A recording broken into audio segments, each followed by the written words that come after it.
Evolución. ¿Han sido las formas vivientes siempre las mismas? En biología, la evolución se refiere a la acumulación de cambios hereditarios en las poblaciones. Estos cambios se producen en largos periodos, en el transcurso de muchas generaciones, y pueden ser tan mínimos que resultan imperceptibles, o tan significativos que a partir de ello ocurre el surgimiento de nuevas especies. La teoría de la evolución presupone que todos los organismos han atravesado un proceso de evolución gradual a partir de diversas especies preexistentes. Las ideas antiguas sobre los cambios en los seres vivos. La idea que los seres vivos experimentan cambios evolutivos se originó hace mucho tiempo. La observación cuidadosa de las diversas formas de vida fue un motivo de interrogación acerca de su origen.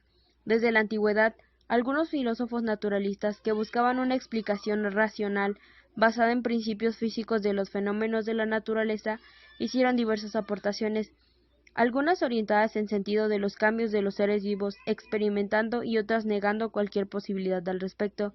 Así, por ejemplo, Anaximandro afirmaba sobre la transformación que sufren los organismos de una especie con el paso del tiempo. Heráclito, basado en la observación de la naturaleza, afirmaba que todo fluye, todo cambia, nada es permanente, incluso los seres vivos están también en constante transformación. Aristóteles, en cambio, afirmaba en su doctrina de la sustancia que todas las sustancias, por el hecho de ser necesarias, son inmutables, lo que quiere decir que no pueden ser creadas ni destruidas, ni mucho menos modificadas. Desde luego que este concepto tuvo también aplicación para todas las formas vivientes. La gran influencia de Aristóteles sobre los filósofos de su tiempo provocó que tal afirmación se aceptara incuestionablemente. Después de la concepción de la creación divina, constituida por la tradición judío-cristiana aproximadamente 800 años antes de Cristo, ese principio aristotélico constituyó la base para cualquier investigación filosófica o científica. Y no fue sino hasta el siglo XVIII cuando algunos naturalistas empezaron a considerar la posibilidad de la transformación de las especies biológicas. Se empezó a manejar más frecuentemente la hipótesis del cambio que experimentan los seres vivos y que ya había percibido en el estudio de restos fósiles, por ejemplo, los de organismos marinos que en el siglo XVI se encontraron en regiones montañosas y cuyas formas eran muy poco parecidas a las actuales. Esto hizo suponer, entre otros, a Leonardo da Vinci, que correspondían a organismos ya extintos que vivieron en épocas muy remotas, lo cual reveló que los organismos cambian o evolucionan en el transcurso de muchos millones de años. Aristóteles creía en la inmutabilidad de las cosas. Jean-Baptiste Lamarck y las primeras ideas de la evolución. Con la idea que ya se había sembrado de que los organismos evolucionan y van cambiando paulatinamente, Lamarck retomó el tema e hizo importantes aportaciones. Jean-Baptiste Lamarck quizás fue uno de los primeros naturalistas que insistió en los procesos de cambio en los seres vivos. Estaba convencido de la evolución y la visualizó como la forma en que los organismos se han transformado desde formas muy sencillas hasta las más complejas que se conocen. No explicó el mecanismo a través del cual se producen dichos cambios, pero ofreció una explicación sobre las adaptaciones que van teniendo algunos organismos para sobrevivir en el medio que habitan. Lamarck afirmaba que los cambios se producen de acuerdo con la actividad de los organismos en su medio ambiente. Si por efecto del medio un ser vivo tiene necesidad de utilizar mayormente un órgano, éste se desarrolla. En cambio, aquellos que no utilizan tienden a desaparecer. Hipótesis del uso y desuso.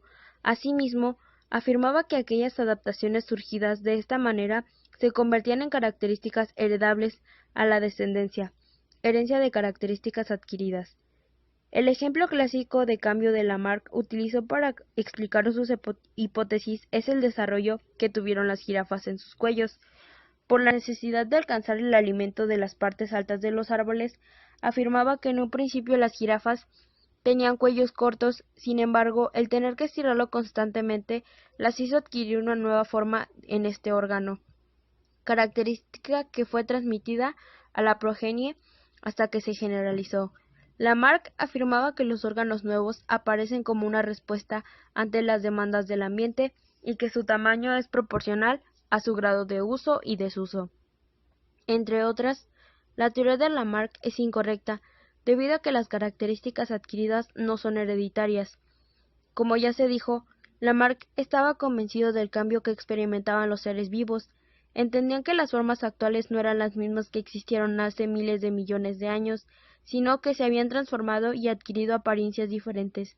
Sin embargo, para explicar este hecho, presentó argumentos poco convincentes, pues atribuyó una fuerza vital a todos los seres vivos y la capacidad para transitar de una forma a otra de mayor complejidad.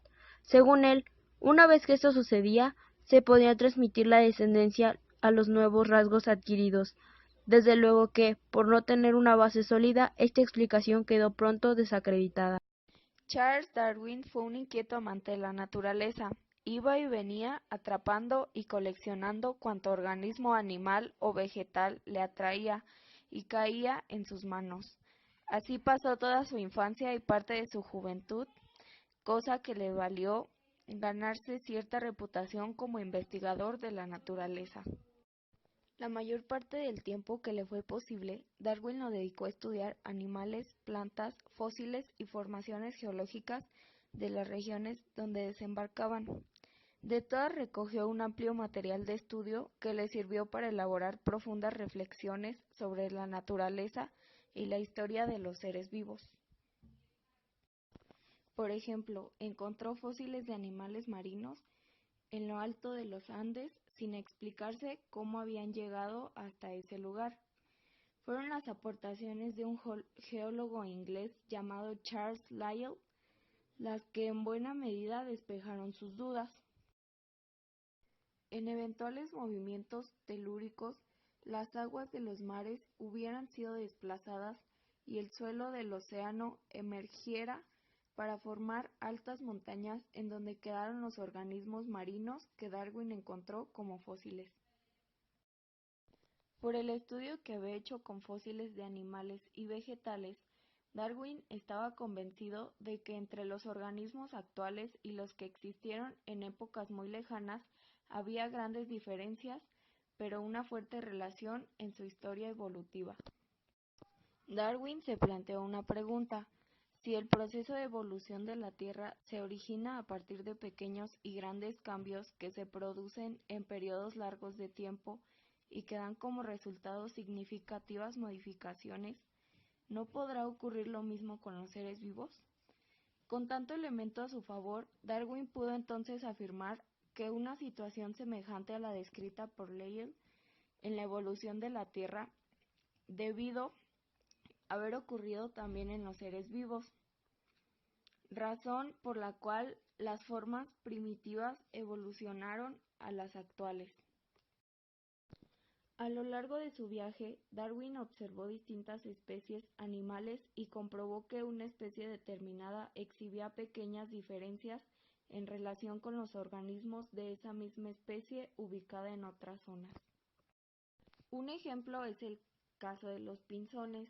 Después de investigar el comportamiento de estos organismos, Darwin llegó a la conclusión de que en principio todos los pinzones tenían picos iguales y que en las diferentes islas evolucionaron cambiando la forma de sus picos, lo que les permitió adaptarse a nuevos tipos de alimento presentes en esas islas. Darwin amplió su visión sobre el tema cuando leyó un ensayo sobre principios de la población escrito por un clérigo inglés llamado Thomas Malthus, el cual, entre otros, señalaba que la capacidad procreadora de los humanos supera en mucho a la producción de alimentos, es decir, la población crece en proporción geométrica y la producción de alimentos en proporción aritmética. La teoría de la evolución por selección natural.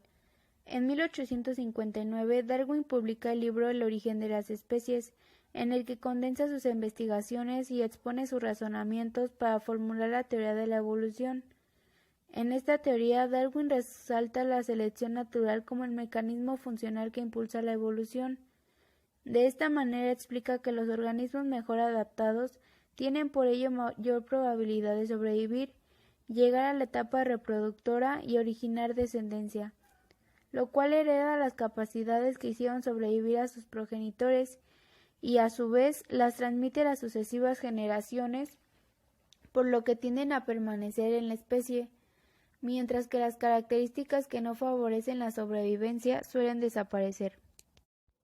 El mecanismo de evolución por selección natural propuesto por Darwin se puede resumir en 4 puntos principales. Sobreproducción. Cada especie tiene una gran capacidad de reproducirse y originar más descendientes de los que el medio puede sostener. Una cepa de bacterias, por ejemplo, con la enorme capacidad de reproducirse que tiene y el corto lapso en el que lo hace, si no encontrara factores limitantes para ello, en muy poco tiempo poblaría el planeta entero, y hace muchos millones de años que no habría lugar para otro tipo de organismo. Variación. Los individuos de una población presentan una diversidad de rasgos o características que les son favorables para enfrentar con éxito las condiciones ambientales adversas. Esto les permite sobrevivir y llegar a reproducirse. Hoy sabemos que esta variación es genética y por tanto heredable a la descendencia para producir organismos mejor dotados, con mayores posibilidades de sobrevivencia.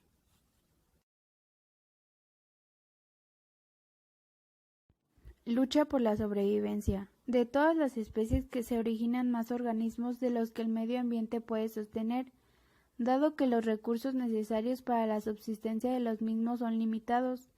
Estos compiten entre sí y se establece por ello una lucha por la sobrevivencia.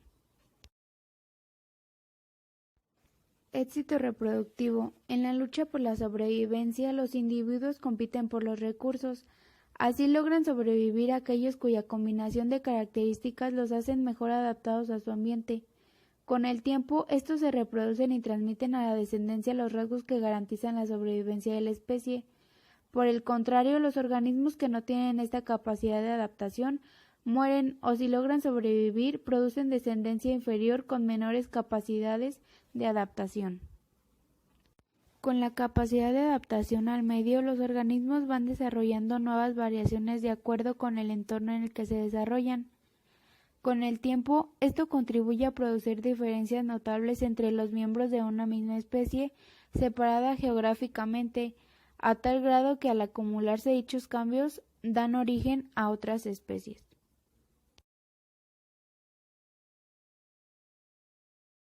Como ya se dijo, Darwin publicó esta teoría en 1859 en su libro El origen de las especies, sin tener aún los elementos genéticos que les hubieran facilitado la exposición de su razonamiento, pues aunque Juan Gregorio Mendel fue su contemporáneo, aún no se publicaban las leyes de la herencia, por tanto no se tenía la idea del mecanismo de transmisión hereditaria.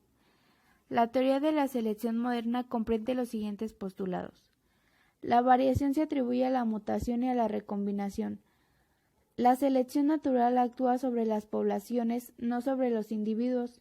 Las especies pueden originarse en largos periodos de tiempo. Neodarwinismo. Esta corriente evolucionista tiene su origen en los postulados de Darwin, pero apoyados básicamente en los conocimientos de la genética moderna que Darwin no consideró por no haberse conocido a su tiempo. El neodarwinismo considera a la mutación y a la selección natural como las principales causas de los cambios evolutivos que experimentan los seres vivos. De esta manera y en virtud de la acumulación de pequeños cambios favorables que paulatinamente se van produciendo en el material genético de los organismos y la selección natural que en el entorno se va produciendo, surgen nuevas especies que aumentan la biodiversidad. El neodarwinismo ha sido puesto a consideración desde principios del siglo XX y defendido por científicos como Mayr, Huxley, Dobzhansky, Fisher y otros.